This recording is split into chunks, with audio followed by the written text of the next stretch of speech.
Alright, kumusta mga kababayan dyan, no? Mga taga Davao, Mindanao, Visayas, Luzon, buong Pilipinas at buong mundo na may mga Pilipino. So, hindi ko alam kung good din ba ang morning ho ninyo. No, I don't know, or good day. Pero syempre, I'm still wishing and hoping na meron kayong magandang araw, no? Ahead. Like, magandang pangatawan. I mean, kalusugan, no? Good health. Of course, I wish you good health. Best of good lucks. So, anything good para sa inyo, no? So, I wish all the best sa inyo. Pero sa akin ngayon, ako personally, like, dito ako sa Davao nakatira, Davaoenyo, proud and loudly say, no, na isa ako sa pinalaki ng mga Duterte. So, parang, raised by the Duterte, no? So, I'm proud to be. So, always in the talaga yan, no? Hindi yan mawawala sa akin. So ayun na meron sa natin na to video, sa vlog na to, wala lang, no, like pinaharap lang natin ang ating camera sa Mount Apo, the tallest mountain in the Philippines, an icon mountain sa ating bansa, no? And Davao City, also the land of Davao Eagle, or Philippine Eagle rather, no? So homeland, and of course the Duterte family, no? Pugad, tirahan ng mga Duterte family. So ngayon sa Tatay Digong, shout out sa iyo dyan, no? Kung I don't know kung may chance kang mapanood na ito, pero yan na nga, no, dahil sa hindi ka makakalabas sa iyong ngayon detention cell dyan sa may Dahiga kasi nga denied ulit, no, rejected. So hindi ko masabing tanggap namin pero alam mo, alam naman like alam ko, kilala kita hindi personal ha, pero kilala kita sa gawa mo, sa iyo prinsipyo, paninindigan.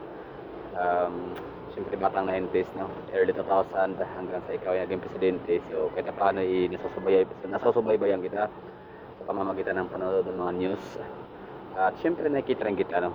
May mga pagkakataon na nakikita kita personal, lalo sa mga kasalang bayan, kasalan ng mga barangay, kung gaano mo talaga dinideliver yung mga mensahe sa mga bagong kasal, no, na mayroong parang kapatid, na parang kaibigan, na gino-joke mo sila na mayroong concern, ganon, na wag mag-anak ng marami, yung mga ganon. Basta siya, like dinideliver mo yung mga messages, yung mga mensahe sa iyong mga kababayan, kahit sa anong mga ori ng forum or event or occasion, mapa-entablado man, mapa sa Malacanang ka man, malaking stage, or nasa barangay ka lang. Grabe yung consistency, like talagang kitang-kita ko, ramdam ko talaga siya, yung pagiging sincere. Very consistent ka sa pagiging sincero, no, mo bilang isang leader ng Davao man o ng Pilipinas. So andyan ka man ngayon, hindi ka man makalabas sa iyong lugar dyan, Tay Digong.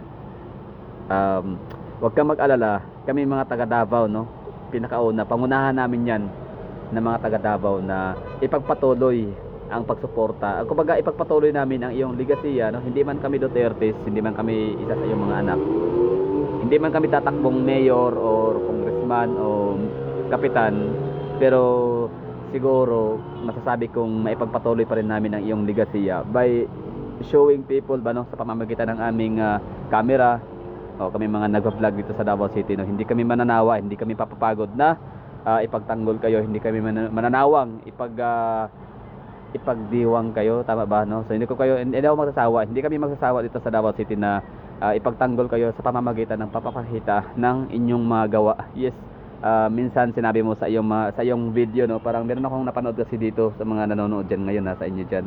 Ito si Tatay Digong, meron siyang video na sinabi nga niya habang siya sakay sa eroplano. I don't know kung sino yung kanyang kinakausap or sino yung may hawak ng camera, sino yung may-ari. Basta nakapost ho siya sa Facebook page ni Jas Egan, yung isa sa kanyang pinaka-close in nurse aide, I don't know, so ano ba tawag sa kanya, personal assistant, PA.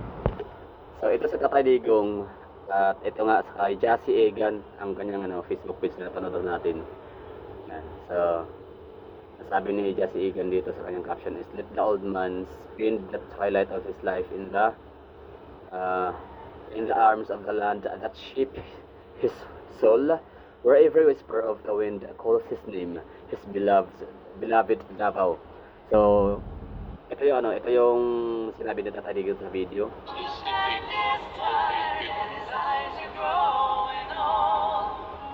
as long as in my soul Ulitin natin.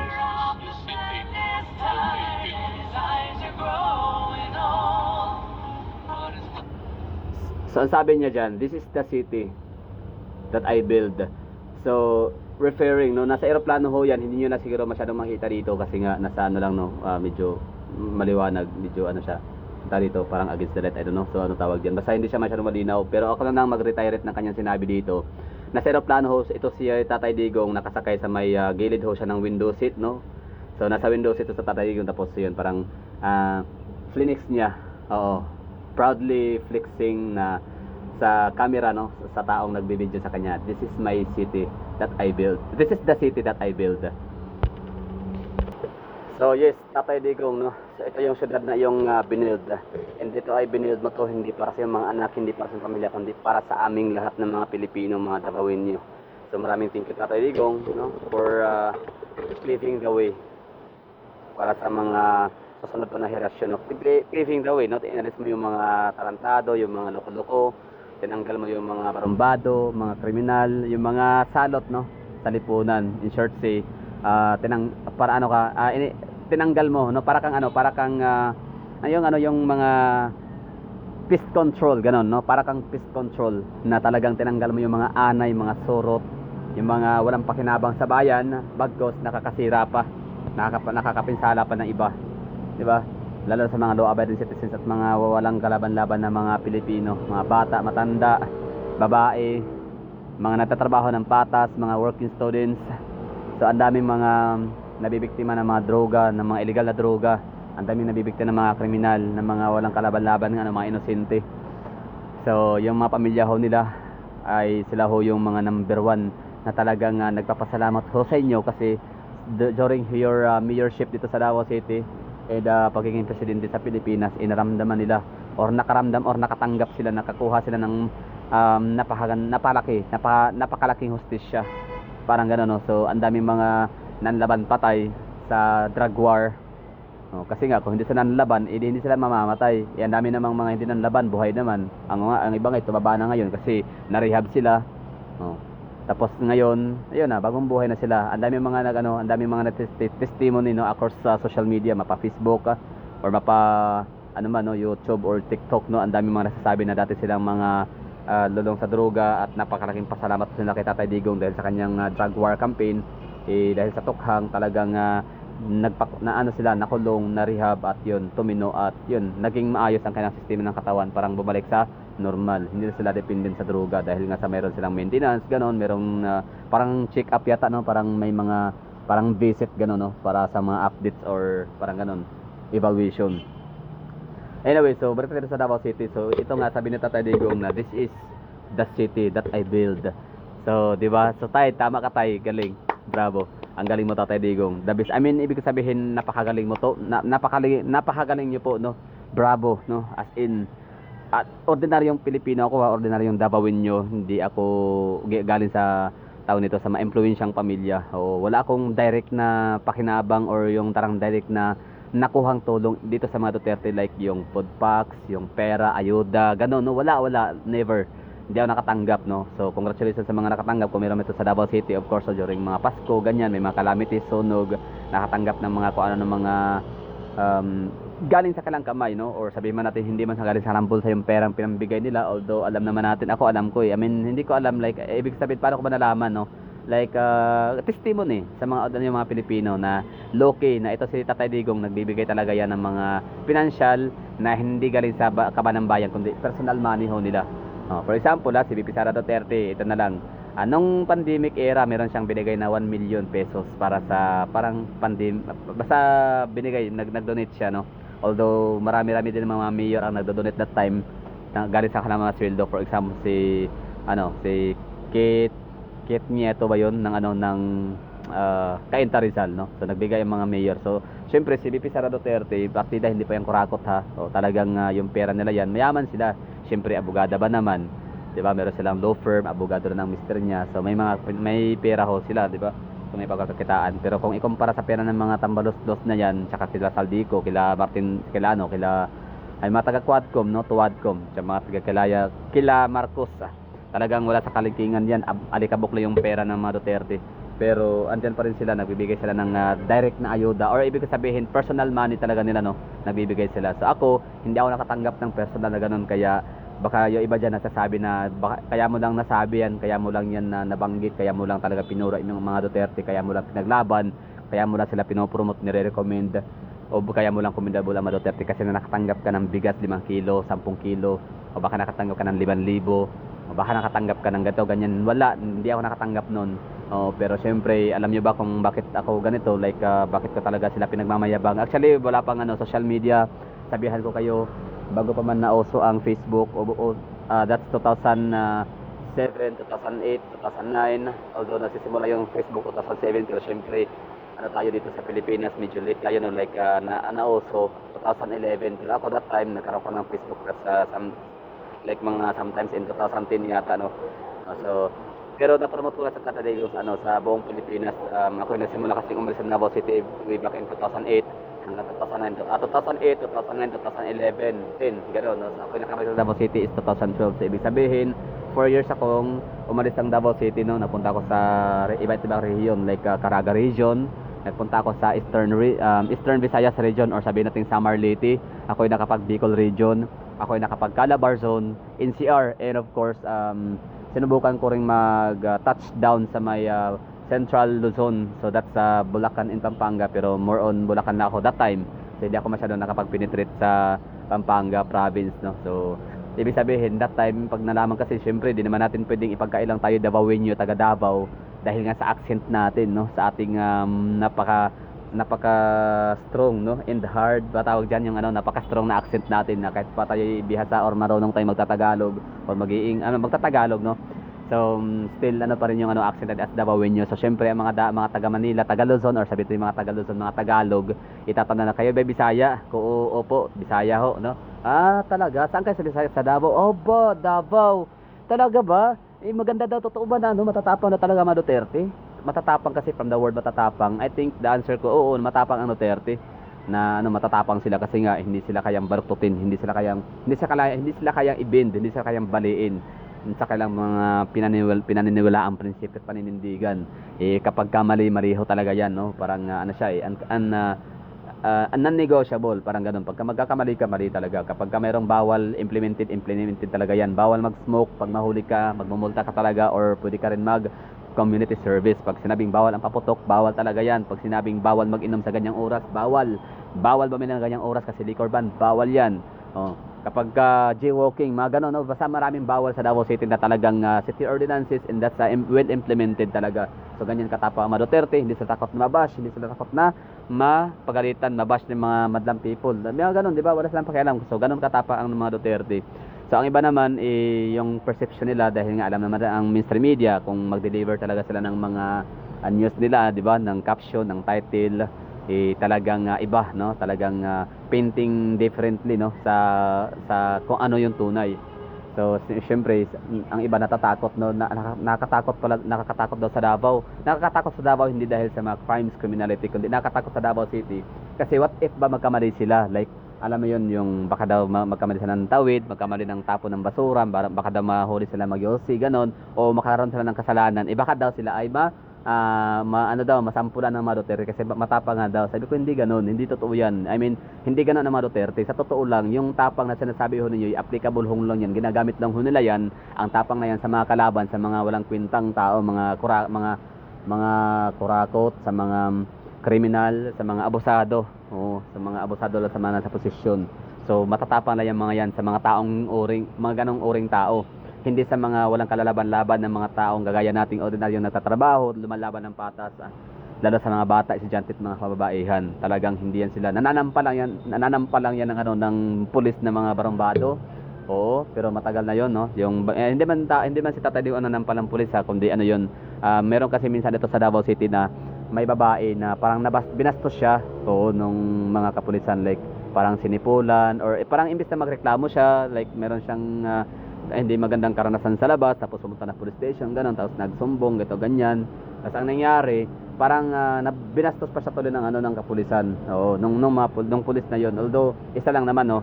So ang nalaman ni Tatay Digong, no, parang nagsumbong, umabot kay Tatay Digong yung balita. So yung babae pinahanap, tapos pinabalik at bumalik sila sa sa police station, tapos pinaturo sa babae kung alin doon yung pulis na nanampal. I mean na nambasto sa kanya. Parang sinipuro siya, parang gano'n catcalling or something, parang gano'n basta na nabastos yung babae. So ginawa niya, pinaluhod yung pulis, humingi ka ng tawad. Tapos sampalin mo, parang gano'n, pinasampal niya sa babae, sampalin mo. Mga gano'n lang. Oh, meron ditong scammer na somewhere dito sa Matina Playa, no, na nangongolekta siya ng parang bayad, no, parang amortization ano tawag diyan, yung parang monthly payment sa mga pobre na mga nakatira sa, sabi natin, squatter area, no, or parang squatter area. Yung lugar kasi na yun, mayroong nagmamay-ari yun eh.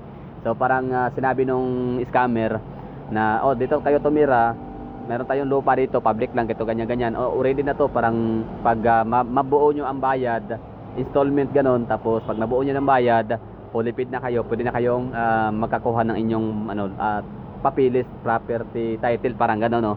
Ayun pala, hindi totoo. Inalaman ni Tatay Digong yun. Eh, siyempre, parang magkakaroon ng demolition team. Although, correct me if I'm wrong ha, mga dyan, mga taga Davao na nakawitis. Kasi sobrang tagal na noon, like 2007, 2006, if I'm not mistaken, no. So, sobrang tagal na. So, maaring yung aking pagkwento ngayon ay hindi na siya talagang akma sa version, no, sa original na version. So, yun eh. So, bali, nalaman, parang bound to demolish yung area. So, ang mga tao ayaw umalis. At siyempre, kinausap ni Mayor. Ganun kasi dito sa Davao City, talagang anything na mga ganyang mga bagay. Talagang personal talaga na nakipag-negotiate ang mga Duterte talaga, no? Talagang sila nakipag-usap. Eh, dahil kadahilan nga dyan, kaya nga nakasapak ng sheriff itong si dating Mayora Sara Duterte na ng BP Sara na natin, no? Oh, kaya nasapak yung sheriff kasi yung sheriff din nakinig kasi gusto ni BP Sara Duterte na wala magkasakitan sa dalawang panig ng mga residenteng i-demolish and panig ng mga kapulisang magde-demolish. Ganun, no? So walang masaktan, dapat walang magkasakitan. Oo, so magagawa lang yon, magiging possible lang yon kapag si BP Sara Duterte siya makikiusap sa mga tao na kumbaga parang bibigyan sila ng seryosong salita at pakiusap na sige, hayaan niya lang na i-demolish itong lugar ninyo kasi hindi naman ito sa inyo. Like meron talaga siya nang may-ari na legit. Pero huwag kayong mag-alala kasi gagawa natin ng paraan, ganito ganyan, na magiging okay ang lilipatan ho ninyo, ganito ganyan. Sa isang kondisyon, huwag lang kayong makipaggulo. No resistance, parang huwag na kayong makipag-resist pa or makipag-away. Like hayaan niya nang i-demolish ang lugar. Basta parang ganoon, yun ang gustong gawin ni BP Sara Duterte. In that time, merong baha rito, like nagkaroon ng parang maraming patay. Basta sometimes in 2009, 2010, I don't know, no? Kung tama ba, 2010, 11, I don't know. Basta nasa 3 taon na yan. Hindi siya 2009, sure ako. So nasa mga 2010, 2011. So bali, yun na nga, nasapak niya ang sheriff kasi ang sheriff hindi nakinig sa kanya. Oo, talagang dinimolish. Oo, dalawang oras lamang hiningi ni BP Sara Duterte that time kasi nasa pa nga siya, Matina Playa. Tapos yung kanyang pupuntahan is nasa downtown area, unahan sa may Agdao district, no, palengke ng public market ng Agdao. Anyway, so yun ang bali, yung mga Duterte dito sa Davao City, talagang personal ho talaga yung sila nakipag-negotiate. Hindi yan sila gumagamit ng mga secretary o ano ba tawag dyan, mga aid or ano ba yung mga, o di kaya yung parang bahala na kayo dyan, basta parang hindi, talagang nakipag-negotiate ang mga Duterte personally. Papupunta talaga yan, may camera o wala, meron mga social media o wala, hindi pa naman uso ang social media that time eh. Pero talagang personal yung mga yan nagpupunta sa lugar.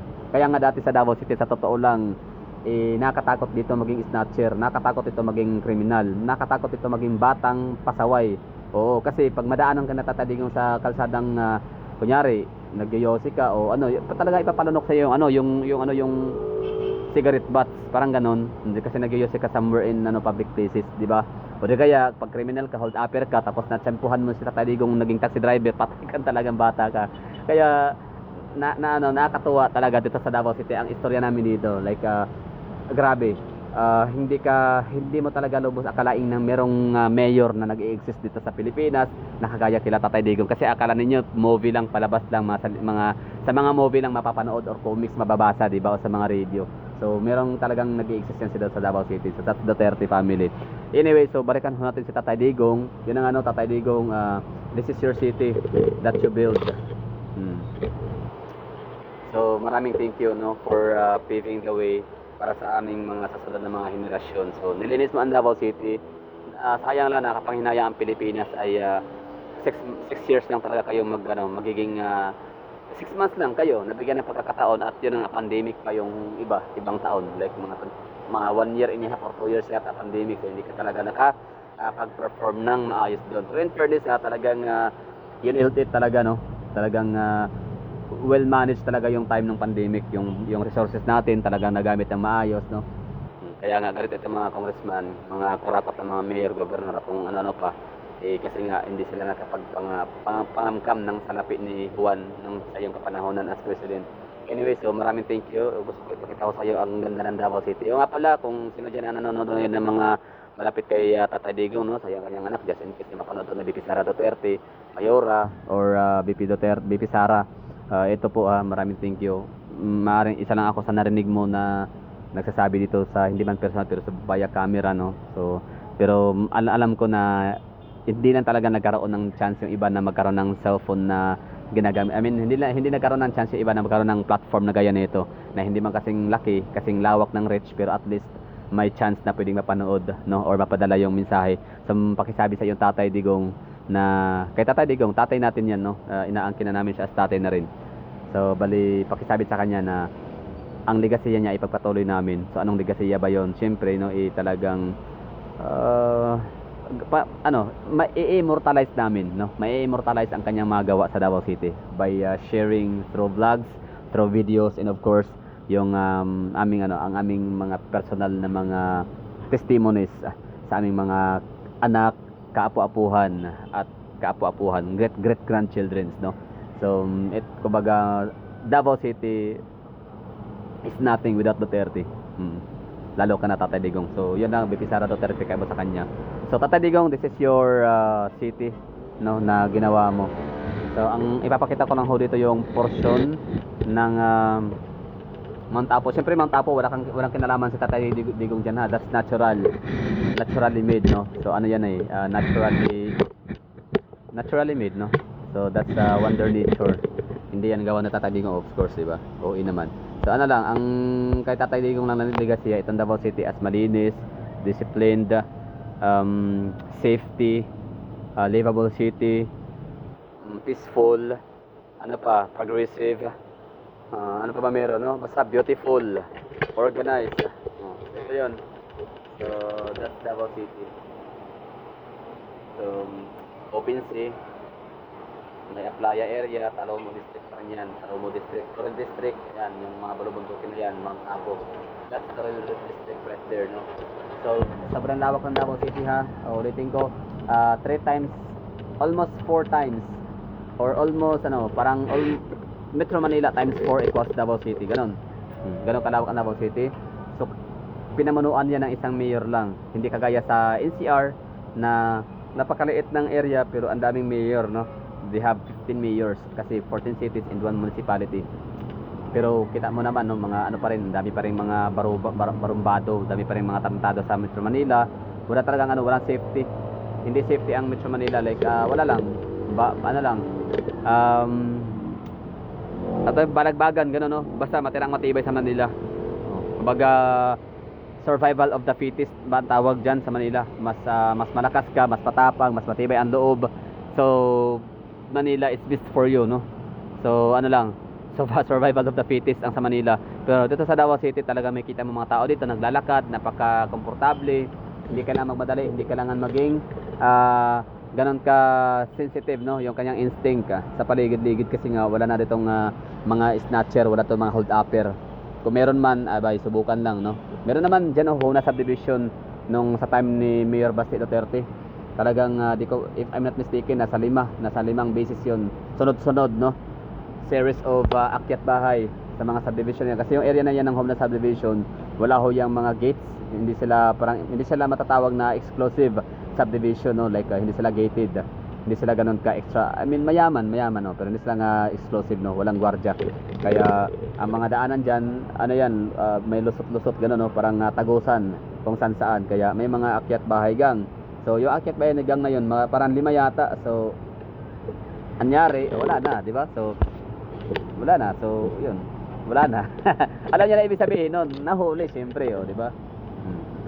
Inahuli, nalaman ko sila may gawa, ayun, wala na sila. Buti nga kasi we're tired of that kind of news, na may hinold up, may inakyat bahay, nanlaban yung may-ari, nasaksak patay, yung mga ganun, kawawa, estudyante pa. Marami tayong napapanood ng ganyang balita sa Metro Manila, Kamandalaan, in some part of Calabarzon, na yun na nga, 19 years old na nagdo-dorm lang sana, nag-aaral, sa kanyang dormitory, niluuban ng mga magnanakaw, tapos tansyang nagising yung dalaga, tapos nanlaban, ayun, sinaksak, patay. Di ba? Sama nun sa pakiramdam ng pamilya. Inalagaan nila yung bata, di ba? Lahat binigay ng lahat ng bagay, lahat ng mga kailangan ng bata, sinupport nila, sinuportahan, binigay nila para lang. Kasi mahal na mahal yun ng tao, tapos kikitin na, papatayin lang basta nang walang kwentang salot ng mga magnanakaw, ng mga hold-upper, ng mga bahay. Di ba nakalungkot yun? So we're tired of that kind of news dito sa Davao City, kaya it's such a relief, no? Yung malaman namin, wala na, yung mga magnanakaw, yung mga bahay gang, no? Wala na, surrender na sila, di ba? Like, ano sila, they're in a better place, parang ganun. Anyways, ulitin ko, Davao City, Cataligaw, this is the city that you've built. Ang ganda na, ang dami ng township dito. Sure ako tayo na yung nakita mo dito back in 2022, na sinabi mo kay Senator Bongo na ikay na loss of direction ka na, or hindi mo na masyadong naalala yung lugar, like nalilito ka na, naliligaw, gano'n, hindi mo na alam kung saan ka na banda, kasi nga ang dami ng mga establishments, nababago na yung landscape ng Davao City, yung skyline, yung landscape, kasi nga ang dami mga establishments, infrastructure na nadadagdag na nakita ko niyo sa lugar, kaya hindi mo na makikita yung mga dating mga landmarks na tinatandaan, di ba? Like mga Eskinita, Kanto, kasi nga nagkakaroon ng mga road widening projects, o nadadagdagan ng mga high-rise buildings, mga establishments, tapos yung mga lumang mga establishments nagde-demolish na kasi yung may-ari, yumaman na, umasinso, kasi nga iba ka talaga maggawa no ng syudad. So mga maraming umasinso sa Davao City, gumanda ang bahay, kaya yung bahay na tinatandaan mo dating nagiging landmarks, for example, Los Quinilaw, nasunog. O, di ba? Dahil sa may pira naman ang Los Quinilaw, kasi nga may kumakain lagi. O, sarap ng Los Quinilaw, yung bihod, nako, sarap, the best yun. So, nangyari, ayun, binago yung building, so hindi na siya kahoy, ano na siya, konkrito na, di ba? So, isa lang yun sa mga example na ang Davao City na bago talaga siya over the time, at yun ay legacy ahon yun, Tatay Digong. Lalo na siya lalo na sa may bandang Poblacion District, Tatay Digong, ang ganda ng lugar na yan, kasi ang daming mga naging bagong mga townships, no, in mga mixed-use developments na mga gusali, na kung saan ay nakapag-provide ng napakadaming mga trabaho. Kaya maraming thank you talaga, no? That's clearly your legacy. And of course, the Duterte family, Bibi Sara Duterte, and of course, ang bunsong anak mo kay Ma'am Elizabeth na si Basti. Nako, grabe, outstanding din, no? The best performance. I don't know kung meron na ba siyang natatanggap na maraming mga parangal international and local, pero yung mananatiling zero death pa rin na Davao City, that's a very impressive, no? So sa sobrang daming krisis sa Pilipinas, gawa nung bangag ang presidente, pero still Davao City landed in the 5th place as the richest city, one of the richest city in the Philippines in terms of GDP. Ang galing nun. And syempre, business favorite or business friendly city, ang Davao City, number 1, top 1.